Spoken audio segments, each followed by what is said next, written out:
日本隊前鋒而家已經冇乜高大中鋒啦，或者係因為現代足球已經唔需要高塔啩。不過喺90年代嘅足壇之中，高塔中鋒仍然係教練夢寐以求嘅王牌球星，綽號亞洲大炮嘅高木琢也，就係當時活躍日本足壇嘅高中鋒。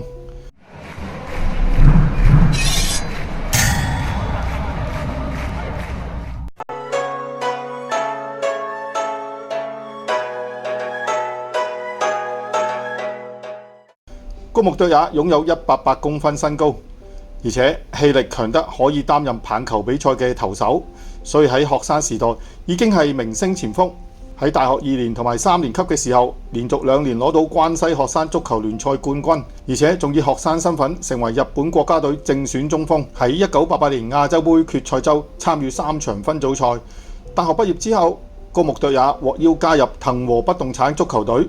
加入藤和隊之前，甚至到曼聯參與訓練。喺1991-92年賽季嘅 JSL 甲組聯賽踢咗22場比賽，入咗9球，從而獲得聯賽新人獎。喺1992年8月舉行嘅皇朝杯上面，攻破中國同埋北韓大門，為球隊取得決賽資格。然後喺決賽加時階段入波，一度為日本隊取得領先。雖然後來仍然被追和，不過日本仍然以互射12碼擊敗韓國。高木琢也成為日本第一次攞冠軍嘅功臣，佢以4個入球成為賽季嘅神射手。皇朝杯結束之後，日本正式成立職業聯賽。由於藤和未能成為 J 聯賽嘅初創球隊，所以高木琢也加入咗廣島三箭，參加1992年第一次舉辦嘅 J 聯賽杯。然後喺同年嘅年底嘅亞洲杯決賽周，繼續以正選身份為日本隊出戰。雖然一直冇入波，但係就喺廣島舉行嘅決賽射入唯一入球，協助日本以1-0擊敗沙地阿拉伯，使到日本取得第一次亞洲杯冠軍。日本媒體從此稱佢為亞洲大炮。喺 J 聯賽初創時代，高木琢也成為聯賽其中一名中鋒代表人物。雖然廣島三箭成績平平，佢仍然保持每個賽季都有雙位數入波嘅成績。到咗1994年世界盃外圍賽，高木琢也亦都係日本隊主力嘅前鋒，可惜喺最後一輪外圍賽一直冇入波。加上後來因為受傷而缺席，被後起嘅中山雅史搶走咗位置，於是喺打和伊拉克嗰場著名嘅杜哈悲劇比賽，亦都未能上陣。1994年賽季係高木琢也球員時代嘅巔峰，佢同韓國前鋒路廷潤同埋前捷克國腳哈石克組成黃金組合，為廣島取得聯賽首循環冠軍。佢亦都取得職業生涯最高嘅14個入波。可惜佢喺呢一年嘅次循環聯賽受傷，唔單止無法為廣島取得總冠軍，仲喺1995年未能為國家隊上陣。好在喺1996年回復水準，喺香港賀歲杯等多場國際友誼賽獲得唔錯嘅表現。於是佢再次成為國家隊嘅正選中鋒。喺1996年亞洲杯決賽周繼續上陣，而且喺對敘利亞嘅第一場分組賽就以入波成為贏波功臣。可惜日本喺8強就已經出局。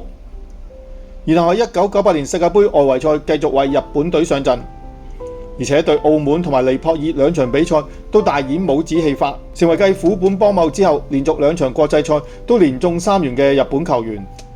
但係喺最後一輪嘅外圍賽，日本隊更改前鋒人選，高木琢也同三浦知良等老臣開始被淘汰。於是喺1997年11月對哈薩克一戰嘅入波，就成為高木琢也喺國際賽嘅最終章。佢自然亦都無法參與1998年世界盃決賽周。1998年賽季，由於廣島三箭縮減開支，所以佢轉投川崎綠茵，首循環聯賽就入咗9球。於是下半賽季因為受傷未能上陣，然後喺1999年復出嘅時候狀態大不如前，上陣嘅時間同入波數都大幅下滑。於是佢喺2000年接受前國家隊監督岡田武史邀請，轉投 J2 球隊札幌岡薩多。但係踢咗17場比賽，竟然冇入波，係唯一冇入波嘅賽季。結果賽季結束之後，佢決定退役，嗰陣時只有33歲。高木琢也退役之後擔任職業球隊監督，先喺2006年率領有三浦知良喺度嘅橫濱 FC 取得連續15場比賽不敗，以及770分鐘不失球，打破 J 聯賽紀錄。於是橫濱 FC 獲得 J2 聯賽冠軍，第一次打入 J1 聯賽。但係由於未能率領橫濱逃出降班區，所以喺2007年賽季中段已經被辭退。然後佢喺東京綠茵同埋熊本深雄執教嘅成績亦都好普通。喺2013年接任家鄉球隊長崎成功丸，喺 J2 聯賽征戰5個賽季之後攞到亞軍，然後亦都係率領長崎第一次參加 J1 聯賽，但係長崎踢咗1個賽季就降班，高木笃也亦都辭職。2019年率領大宮松鼠攞到 J2 聯賽季軍，但係喺升班附加賽落敗，然後領軍嘅成績變得慘不忍睹。喺大宮同埋 SC 雙破園兩支球隊都被辭退收場。